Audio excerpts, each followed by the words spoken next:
Today, I'll be showing you another simple woodworking project that has quickly become my best seller. Only tools you need for this build are a jigsaw and a grinder. After watching all the videos that exist for this build, I noticed that they'd left out some very important key details. So today, we're building this simple 1-hour knockout project, and we're also building this. It includes every upgrade you can make to that guy to make that much more cheddar. 2 tools, 3 boards, couple Benjamins in your pocket. Why aren't you wearing the right shirt? Head to your local 4x2 joint and pick yourself up 3.5 8-footers. We need to cut these down to be 37 inches each. 7 of them. 37 inches? Why such a strange number? Because different flags have different ratios, and the American flag happens to be 10 by 19. If 13 pieces of 1.5 inch material equals 19.5, our length would be 37 inches, according to Google. I'm not a math genius. A lot of other videos clamp their material down and just start carving till their little heart's content, creating that wavy effect. By cutting a rough wavy shape into our boards before carving, we save ourselves a heck of a lot of time, sandpaper, and cleanup. But figuring out how much to remove from each board while factoring in the wave height and angles and how many times you go up and down can be a piece of cake if you're watching Who's the Boss. Cut yourself a 48-inch piece of plywood, 1x material, just anything that's at least 2 inches tall. I do not need it to be the same thickness as our 2x material. That's a little overkill. Anything 3/4 inch, 1/2 inch, 1/4 inch thick, that's what you need. Once you have that board acquired, head on over to who'sthevoss.com. I supply free build tutorials, free plans, free everything that I offer here on the channel. Because in the beginning, YouTube was a teaching platform. Now a lot of people use it as a stepping stone to get into your pockets. And in those plans, you'll find this funky shape. You're going to cut out the border and on that red line. And then you're going to put it at the end of your board, just like so. What I like to do is just put a little tick mark up here. That'll be important in a second. You're going to trace down that line. It doesn't have to be exact. It's going to mirror each piece as we go. Continue that until you get all the way down your board. I'm not going to keep going because I already have a template. I don't need a second template. You get it. Once you have this line doodled all the way down your board, you'll take a tape measure, put it at the end, and you'll make a mark every 1/2 inch. You're going to do that 13 times. 7 times 2, carry the 1. I put too many lines. Then take your square and doodle some lines nice and straight. Don't use a Sharpie. I'm using a Sharpie so you can see it. Afterwards, I number them 1 through 13. You can go any direction.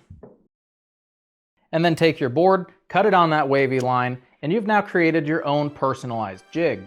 There are a few small tweaks you can make to your jig to really flex your creative freedom.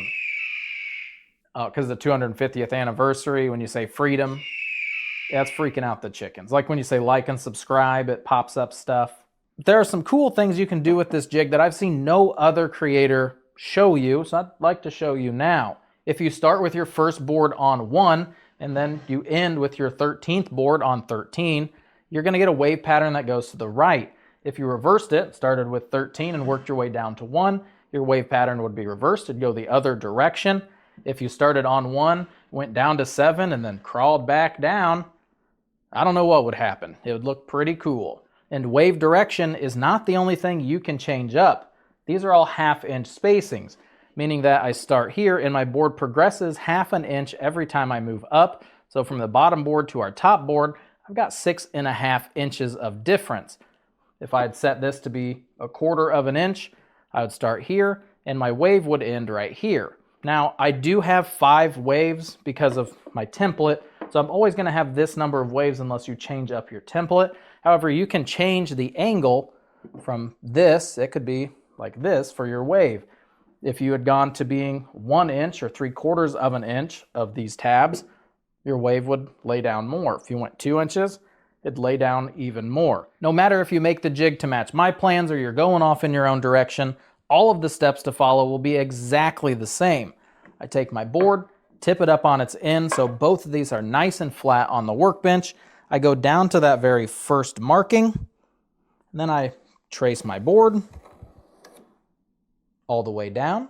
I also mark the bottom of my board with the corresponding template number so I don't have a puzzle to put together later if I drop them down the road.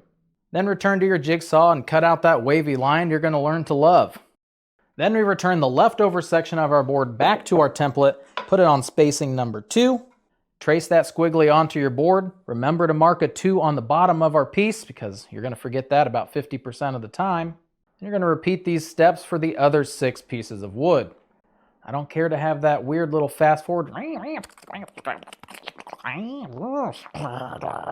noise in my videos. I find it very annoying. And I'm not being all secretive so I can come running over to my bandsaw, because I broke the blade days ago. Don't care how big and tough a man you are, when this thing decides to pop, you just say, if I had to poop, I would have. And after cutting out all of your pieces, it's beginning to make that wavy effect. If you guys have any tear out or burrs on the side of these boards, go ahead and just gently sand those off real quick before you reassemble to this step. And this is just board 1, 2, 3, 4, 5, 6 that we had followed with the template, going all the way up to 13. 13 total pieces is how many we need for the flag. You will have an extra board that doesn't have an end cut off because 7 times 2 would be 14. Don't worry about that. Our next step is to remove what is left of this rough wavy section. So it looks like it is in fact a piece of fabric waving in the wind. To do so, I'm just using a grinder, and I'll go over the attachment heads and some different tips to help you guys get this accomplished as I am carving it out. Because all of our pieces are just gently holding hands, if I tried to attack it with the grinder, they would go everywhere. This is paint, not blood, and I added white paint so you know that I didn't have a near-death experience. Put it on one half, I'm going to clamp here, work over here, and then I'm going to move it down and clamp here and work over here. If you guys are using this style of clamp as you go to tighten it on, you'll know that this bar, in fact, will flex, making these unparallel. And what that likes to do is make all of our boards explode up into the air. Good thing that you numbered them. If you are using this kind of clamp, this board is going to have to be doubled or a 2x6 because it doesn't touch. And I want it to touch this clamp. Otherwise, if you are using a parallel bar clamp, whoa, $500? These are $30 at Harbor Freight. You're going to lock your clamp into place, which is touching your board, which is touching your flag. This way, it stays nice and flat. You don't have to worry about it cupping up. And there's going to be vibration and other, factors playing on this as you're grinding it down. Speaking of grinding it down, using an 80 grit sanding disc, I begin by knocking off the larger raised sections. Switching sides since I'm right-handed, there's a link in the description to the sanding disc I used. You can also purchase a carving disc, which is made out of metal and acts like a fast-spinning cheese grater. Long straight passes allow the contour of my sanding disc to smooth out the waves. As the sandpaper wears down, especially by the edge, it will begin to burn your wood. Simply lower the angle that you're grinding at if it does. Touch up spots as you go. It does not have to be perfect.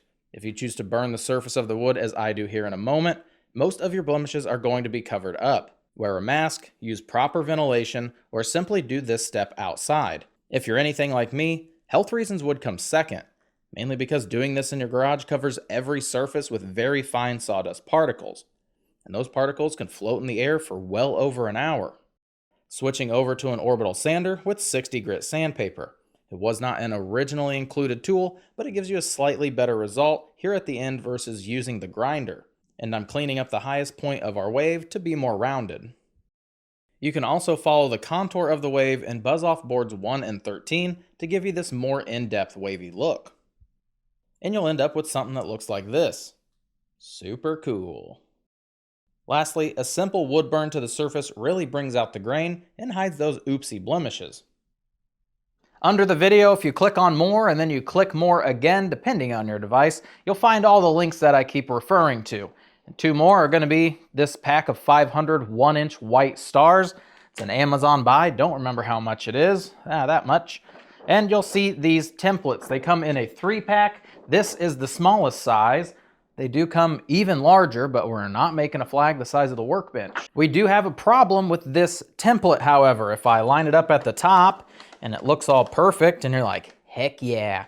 When you come down here to the bottom, you notice there's only 5 stripes and there's supposed to be 6 stripes underneath the union. So what happens to our template? It's now sticking over the top and presenting Exhibit A of how to get around that kerfuffle. You just forget the top 6 stars. Whoa, well, okay. Listen though, is anyone really counting these? Okay, all right, we'll put all the stars on there. But seriously though, if this next step freaks you guys out a little bit, you can just ditch 6 of the stars. Maybe you hate these 6 states, I'm not sure. But it's not a good idea though. You should put in the work. Get all 50 of them on there. You may have noticed that I've added our clamp and 2 additional pieces of waste material since we had grinded off that section to make it look extra wavy. She really wants to pop up and explode into the air like a firework, and who doesn't? To make sure all 50 states are properly recognized, I've got a system. I count up 6 pieces and I put my template there because I've got 6 stripes before our union. You may have noticed that this is nice and straight, and on every wavy flag that I've ever seen, it does not follow the contour of the wave. It is a straight line for this flag. You may have noticed I've added a tick mark to these first 2 columns of stars, and it's about an 1/8 inch to 3/16 of an inch above this nice flat section. I don't want it above a point because when I'm moving this template down, that's harder to see than this nice flat spot where I have a nice flat line. You can also just put some painter's tape down and make those 1/8 inch, 3/16 inch tick marks on that piece of tape, and then just move your template down on these. It'll keep everything nice and flat and square. After tracing your star, you're going to finish off the entire row. And since our template is semi-transparent, I can see that star line through this template, and there is our line, there is our tick mark. Otherwise, you'll line it up with the next tick mark on that piece of tape, and then you'll do the next row. And you'll continue that, and over time, it's going to bring these very top stars so that they are officially on the flag. I forgot to mention, before you start tracing your stars, get your template in position. Make sure it's lined up nice on that board, lined up nice with the side. Get everything held down in place, tape it down, and you're going to draw a line along this edge of our union. And that's going to also help you as you move down your tick marks to make sure that your template is staying nice and straight. That's also the edge of where we're going to stop painting the red and white and the blue. It's where they're going to touch. In this short little film, I've also packed it with not 1, not 2, but 3 different star design options to make your flag stand out among the competition. I haven't painted anything as of yet. I just thought these looked cooler painted because otherwise it looks like, oh, no. It looks like this. I'm going to start with the easiest method and move on to the hardest. So the simplest way that we can get this accomplished is you take your template, you lay it out where it's supposed to go, you get a flag. Let me get one that's kind of easy for me to do. You get your little sticky stars. After painting the blue, making sure it's dry, you're going to stick your star down, give it adequate pressure to make sure that glue adheres onto the wood. Bada bing. Project 1 complete. And before you guys go turning your noses up, that's how I got this one done. These are just stickers. Wouldn't be able to tell from that far away. Stickers. Clear coat over the top when it's done. They don't peel up. Option 2 follows those same steps, except you're going to do the star before you do the paint. Lay down your template, peel up a star, get them into place. Not very well centered, but it's all right. Make sure that glue is nicely adhered. I'm going to just slather on some of that paint on top of him. Now, if you're going this route, you'd be able to paint the red and white, or leaving the white as wood, and then paint your union after everything has been glued up. Yeah, that looks dry enough. Once the union paint has all dried, just going to take some sort of little pick or fingernails if you got them. Now, instead of having a white star, you have a natural wood-colored star, and if you leave these white strips of wood natural, which I'll show you in a minute, it's a banger. And lastly, our third option doesn't require these stickers at all. Take your template, lay out where your stars are after you have painted the blue union, blue Canton, onto your flag. And you're just going to grab a small handheld Dremel. I'm already down here. I don't have safety glasses. Watch out. And here I'm just using a simple Dremel tool. It's a versatile, handheld, high-speed rotary power tool used for detailed and intricate tasks such as cutting, sanding, grinding, polishing, and engraving on materials like wood, metal, glass, and plastic. So instead of putting a sticker on afterwards, putting a sticker on before and removing it afterwards, you just traced it out, used your Dremel, removed the little bit of paint that was on the top.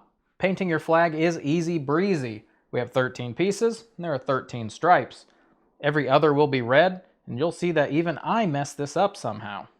For this flag, I did not paint every other stripe white, but rather I left them all natural. After slathering on the paint, you'll see I'm removing the extra paint on the top with a paper towel. This helps make the grain pop. An easier way is to dilute your paint with 20% or so of water so that it's thinner. Or, yes, you could go buy tinted wood stains. This is a simple acrylic paint from Walmart using flag red and cobalt hue. If you do mess up, you have to resand the entire piece and burn the surface again. To turn these pieces into a completed flag, flip the 13 strips on end and add a little glue to each. I generally hug the bottom because that's where I'd like the glue runoff to go, if in fact I have runoff glue. Still using those flat scrap pieces from earlier, loosely add your clamps and maybe that board from earlier to keep our flag nice and flat. I use Titebond 3, it's a waterproof exterior glue. Titebond 2 is water resistant, and if someone hangs this on the side of their house or their barn, we want it to last as long as possible. And there you have it, entry-level flag, slightly above entry-level flag. Hanging these on the wall, you just purchase some picture frame hardware, screw that onto the back either horizontally or vertical, or you can do a quick Google search and find a keyhole router bit. It's actually just a thing you put in, it creates a little thing to catch your screw. That's generally what I do to the back of mine, because it's cheap. If you're enjoying my content, the biggest impact you can make is to let this video play through just one more time. Keep a little bit of sound on though. That way the algorithm knows that it's a banger, and it's going to spread it off to more people. I have a video on when to sell your projects, tells you what holidays to stock up on with product examples. I also have a where to sell your projects. I sold the same project to the same person for the same amount across a bunch of different platforms to see which one cost me the most money and which one got me the most cheddar. Startup costs for this build, excluding the tools, is about 35 bucks. You have to buy the stencils, the stars, and the paint. And then once you own the stencil, you're just buying stars and paint. I am selling this all day, every day. I have 2 more I have to build after this video for $400. I sell at craft shows and local events and Facebook Marketplace. I do not ship these products. They are too large. If it doesn't fit in a UPS ready-to-go ship box, I don't ship it. UPS and FedEx are 40-minute drives for me. UPS is all I got. I built this as an example to show you guys what you can do with them. Painting the stripes, sticking on the stars. It still looks like a great product. I'd sell this one for $150, $170. It's just this one, the craftsmanship level is a little bit higher and it brings people over to my booth. I also have a build video and free plans on how to make this draped flag. Started selling it 2 years ago. It's sold very well since then. There's a number of holidays that these flags sell very well. They also kind of sell just throughout the year because people are patriotic. They want to hang one up. And to make this, it's super easy. Cut out your shape, carve it, add your paint lines, and then paint it. You're done.